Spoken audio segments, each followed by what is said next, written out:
Good afternoon, everyone. My name is Sherry Wright, and I am coming to talk to you about a couple of things today. I made a promise a little bit ago on one of my videos that I was going to come and tell you about. As you know, let me kind of recap a little bit first. As you know, I am starting my YouTube channel, and I've been buying equipment for this. So I'm not going to go over the whole entire thing because some of you have already heard the previous videos, and I don't want it to be redundant. So, but anyway, I did make a promise that I was going to come back and show you something that I made a purchase of in terms of my videoing, recording for videos. Okay, let me say that correctly. So this is one of the items that I bought. Let me stand back a little bit because there's a glare from the light. Okay, and this is called it's a gimbal. And this brand, this particular one, is the Smooth 4. Now what this is, and I'm going to show it to you. This is the companion for cell phones, okay, for those of us who are recording content for vlogging and whatnot. So this is it. I'm not sure if I showed it to you before, but if I did, please forgive me. I think I made the promise that I was going to come back and show it to you later. So here it is, guys. So this is the gimbal Smooth 4. All right, and this part right here, you can use this part if you're going to just use it on a table. If you want it to sit on a table and then like stand in front of it and do whatever you're doing, whether you're taking pictures, delayed pictures, or whether you're videotaping. Okay, so if you're out and about and you're collecting content because you want to do a video, then you don't need this part on the bottom. Okay, you don't need this part, so you can actually just take this and carry this around. All right, and so what happens is that you put your phone in here, all right, and then it has the capability, you can pull it out here like this, and then you have your phone in there. Actually, when it's in this position, it's actually locked, okay? So when you have it the other way, this is when you're ready to record content, okay? It has some knobs here, and then if you can see here, it has a few knobs here. This is how you turn it on. No, I'm sorry, right here. You turn it on right here, and you know it's on right here. When you press this button, then you have blue lights. And it's blue lights, these lights tell you how much battery life you have as well. I believe that there are 4. So if you have like 3, then you have 75% of your battery life. If you have 2, then that means you have 50% of your battery life, and so on. Okay, if you press this red button here, because you have to connect it to your phone, there's another app that you have to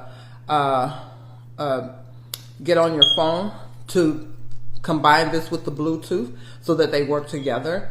And so once you do that and then you turn this on, then you're able to record content.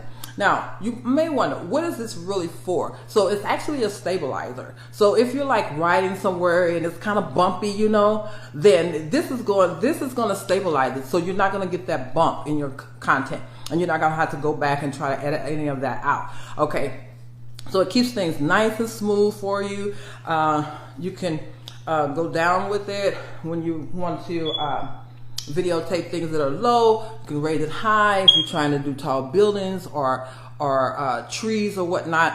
You know, this will do it, and it moves along. And of course, you have to set it to what you want it to do. If you want it to follow something or not, whatever. Anyway, there's a video out on this particular item, and they go through the whole entire thing and they explain to you what it does. It also does vertigo, like what you see in Hollywood when they close in on something and then they come out, you know. So it does all of that. It's really nice. And if you saw my video that I did on our vacation, I was actually using this at the time that I videotaped that, okay, and before we edited it and everything. So this is what I caught the content with, okay?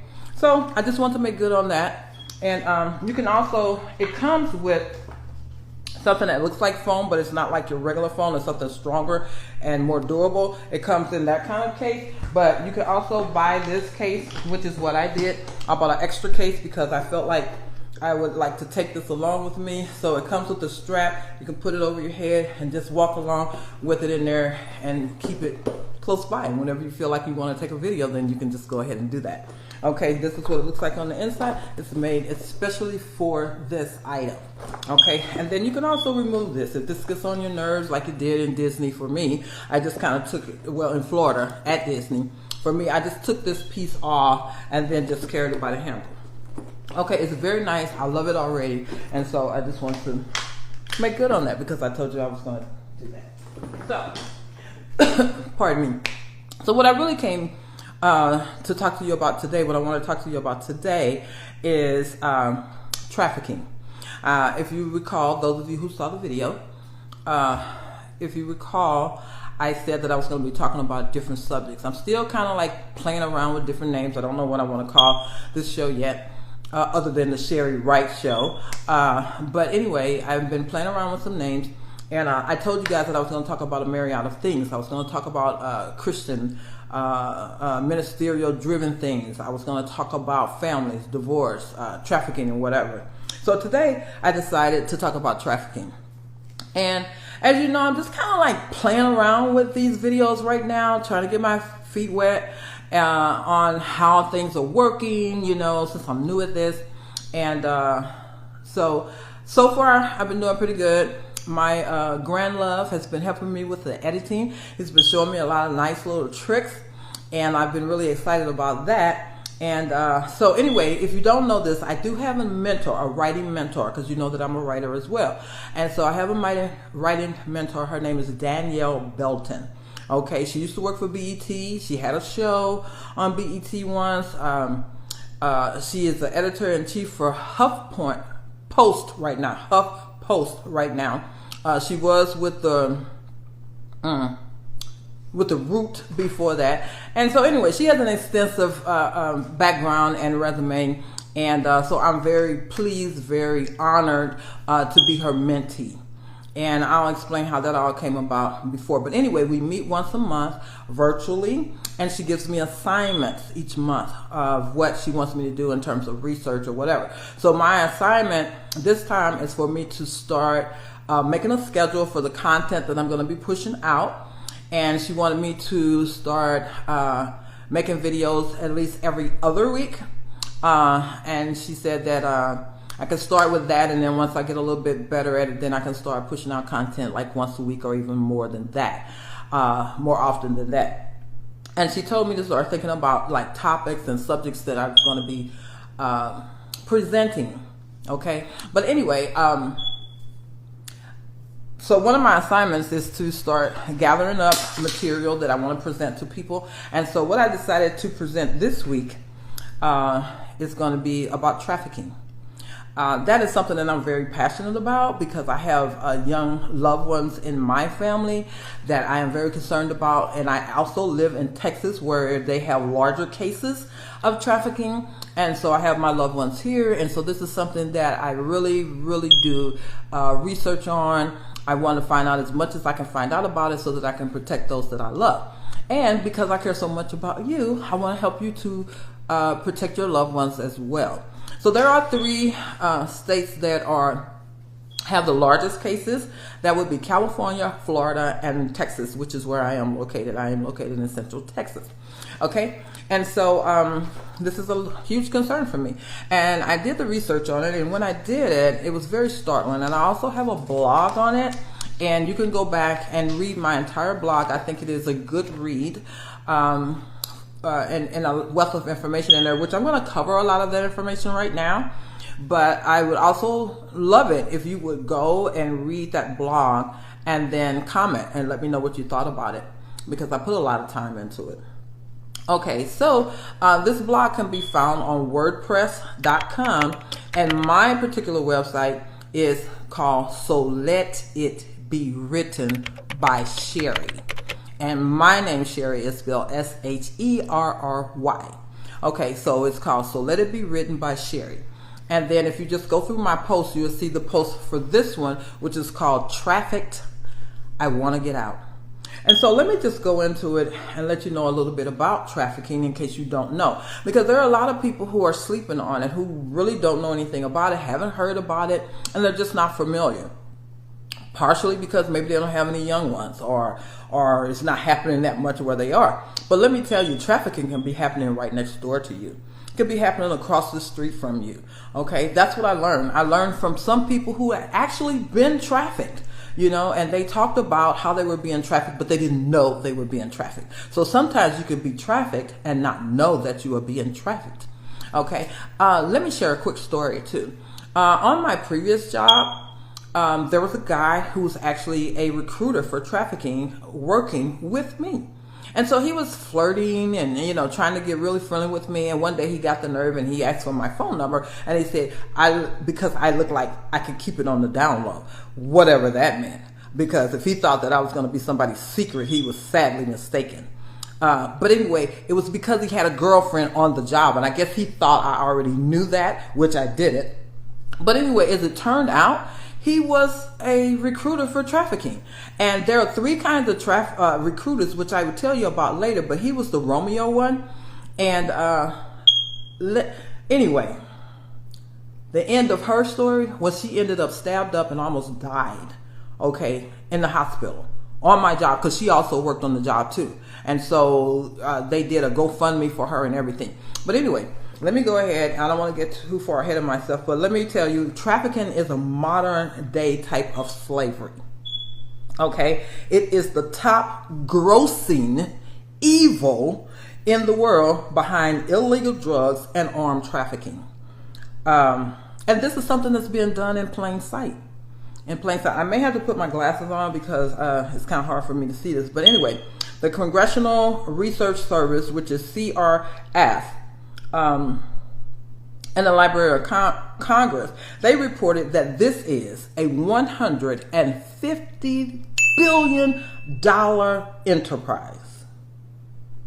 $150 billion enterprise. So that would let us know that this is probably something that's very difficult to control.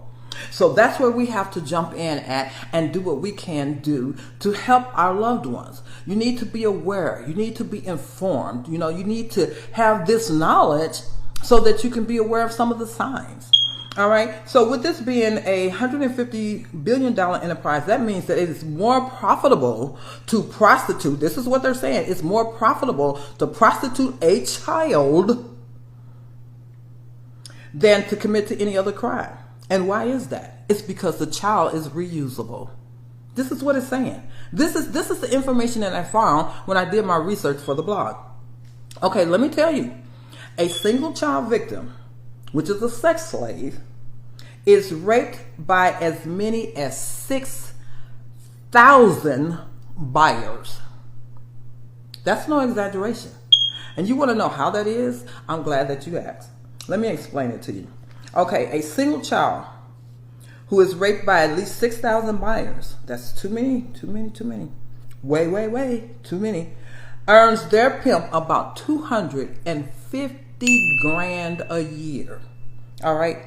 But anyway, the numbers here. The traffickers rent out their victims to 5 different men, 5 different nights for 5 years. When you do the math on that, that totals 6,000. That is awful. Since I started studying this, I watched a few movies on trafficking where I actually saw how they were kidnapping kids and how they were using them, dressing them up in makeup and putting them in these dresses and everything, and how they actually did it. It's very, very sad to watch. So if you're able to watch movies on trafficking, I would suggest that you do that so that you can be more informed. Okay, so the most targeted population are those who are in middle school, ages 12 and 13. So if you have any students or children, nieces, nephews, grandchildren that are in middle school, you want to especially inform them on what is happening in our world today. And you want to help them as much as possible, as much as you are able to do so. Okay, so some of the signs of some of these young people who are being trafficked and may not know that they're being trafficked, or their family doesn't know that they're being trafficked, because some victims are being trafficked only on the weekends.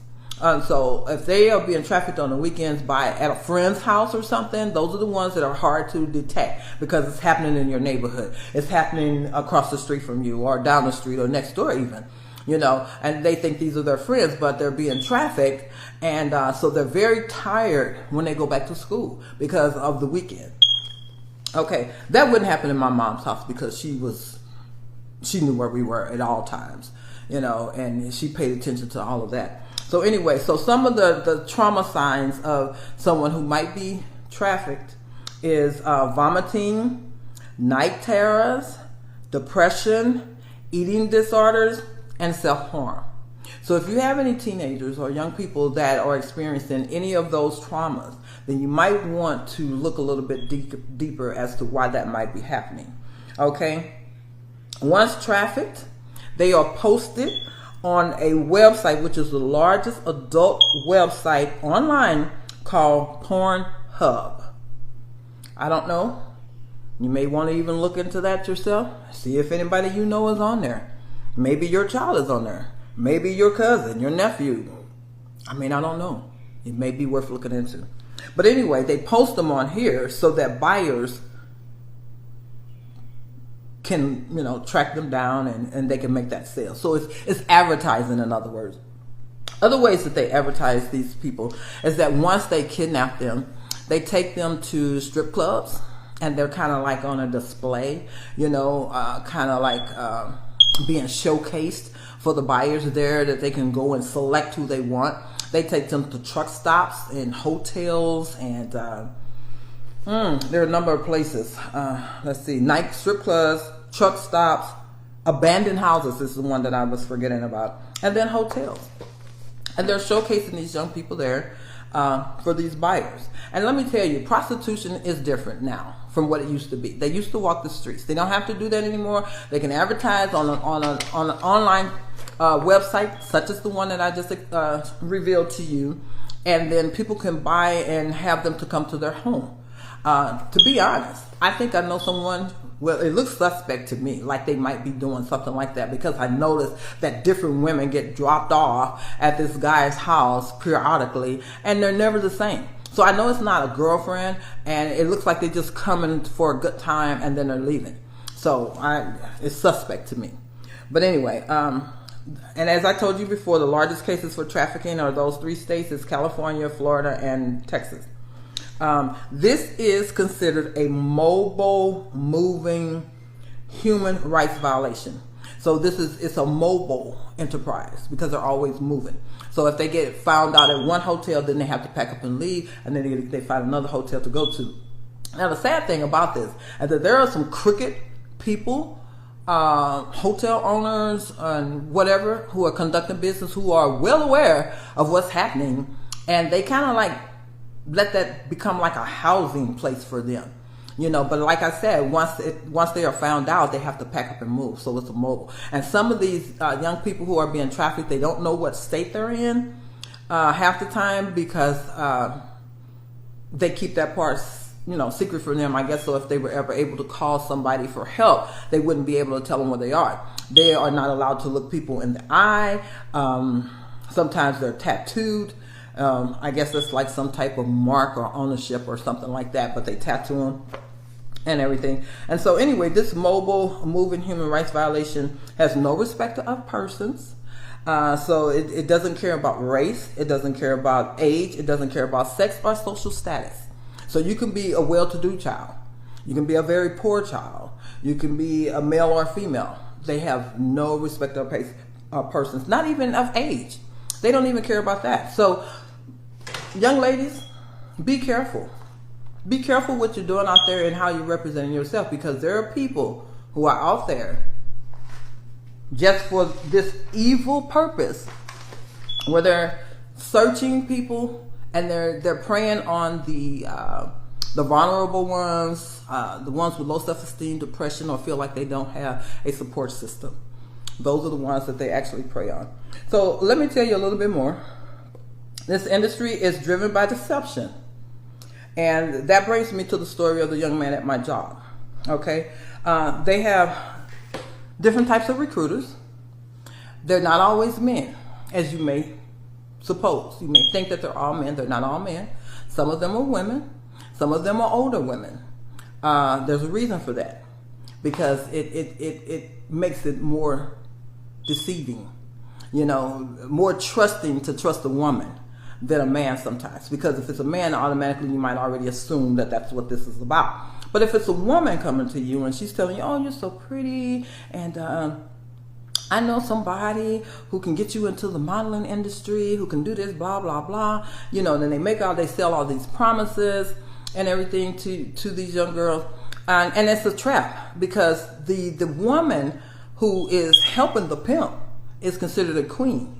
You know, maybe she's too old to do this now. She's past her time, but she can certainly help him to go out and get others, younger people. And so, actually, I wish I could remember the name of the billionaire who died recently, maybe a year ago, something like that. And then his girlfriend is now getting in trouble for all of this. That's exactly what they were doing. They had a ring of young girls, and they would take them to an island, and they would leave them on this island, but they sold a lot of promises to them first, and then once they got them over there, the girls had no way back. And so they would have these young girls over there, that's exactly what was happening, and they were lured most of the time by the woman, who is now in trouble with the law and probably standing trial. If I get the names of those, the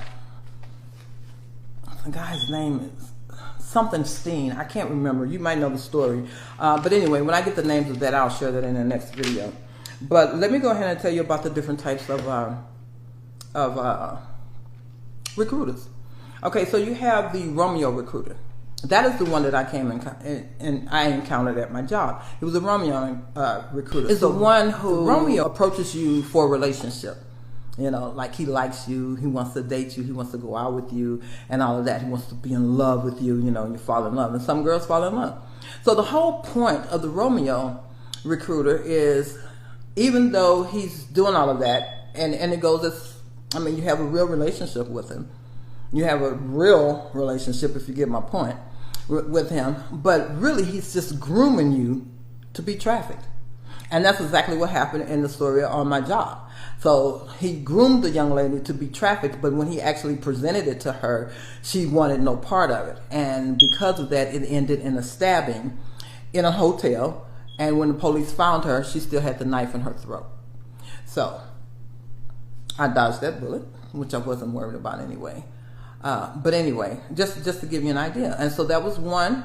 I told you about the CEO would be one like the woman. You know, she would come and sell you a dream. And it doesn't always have to be a woman. It can be a male as well. They sell you this dream where they're going to help you become big and famous. Okay? They even start giving you extravagant gifts, which they can afford, because remember, I mean, they're making $250,000 a year by doing this. So they can give you these gifts and make it seem more realistic and not just, you know, a dream. They can actually make good on it. They can fly you places and all this kind of stuff. And then, you know, in this case, sometimes the family members start to notice the expensive gifts and start to notice things that are not just what they should be. And then once that happens, then those victims tend to separate themselves from their family. Yeah, they separate themselves from their families and kind of make themselves thin so that they can go ahead and pursue this false hope of a dream, okay, and which is really leading them down a road where they will be trafficked. Okay, the last one is the gorilla recruiter. Is the one who will beat you. Yes, he will. He makes you, he gives you a quota that you have to fill. If you don't fill that quota, then guess what? As my dad used to say, he introduces you to the twins. Okay, and if you have children even. So say, for instance, you get trafficked and you have children. They'll pay for your daycare. They'll do whatever they need to do for those kids to make sure that you're meeting your quota. So you want to be aware. You want to be, as the Bible says, sober. You want to pay attention to these things. Okay, and then let me just check my notes and make sure that I'm not forgetting anything. Let's see. Oh, I forgot to tell you. They also use teenagers as recruiters. Now that, remember I said that this was built on deception. So teenagers can befriend other teenagers. That's how more likely that you have the ones that's going on in the neighborhood at a friend's house, the next door neighbor across the street. Because maybe the friend is a recruiter. And so he's bringing his friends into it. And because they're friends, it doesn't seem like they're being trafficked. You know what I'm saying? It just seems like it's just something that kids are getting into. if you get the spill. So these are the type of things you want to be aware of. I'm going to check my notes, make sure I'm not forgetting anything else. Oh, also, if you would like to know more about trafficking, you can contact the National Human Trafficking Hotline, and the phone number for that is 800-373-7888. So that's the little nugget that I wanted to drop on you guys today. I'm very passionate about this. Please make sure that you are talking to your young ones. Make sure you know where they are. Make sure you know what they're doing, what they're into, who they're spending time with, and all that stuff. It's like you have to be an investigator now. You have to be an investigator. You have to be nosy. Like these kids now, they can lock their doors and stuff and be private and ask their mom, did you go in my book bag? What? My mom would never allow that. As a matter of fact, I'm going to tell you, bedroom doors, we didn't have one. My mama had my daddy to remove them. Okay? We didn't know why, but my mom, I'm telling you, she was on it. And sometimes I say my mom needed to raise the world.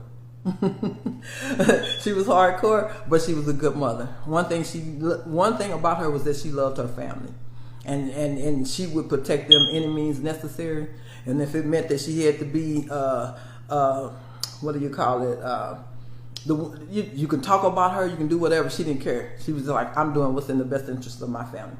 And so she removed the door. So don't allow your kids to have all of this privacy. That's the problem with the world today. You know, we got too much freedom. It's too much.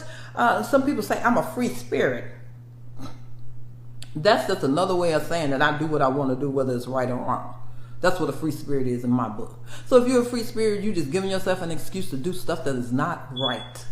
Okay?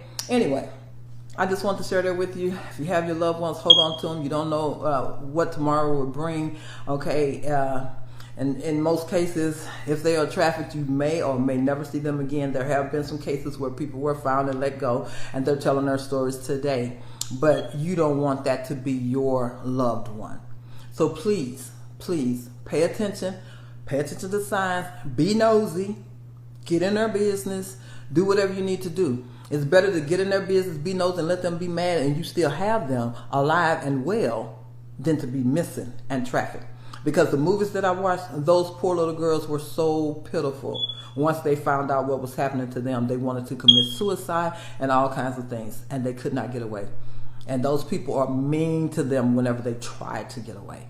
They do very mean things to them to bring even more harm than what they're already enduring. And then to think about all of the different scuzzy men coming in and out. It's horrible. And I'm telling you, it's horrible so that you would know it's horrible. I'm telling you this way so that you would know the ugly truth. Okay? So anyway, I love you. And I want to thank you for joining me.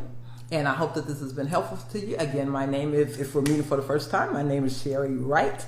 And I'm going to put this on YouTube. And so if you see it on YouTube, please subscribe, like, and share.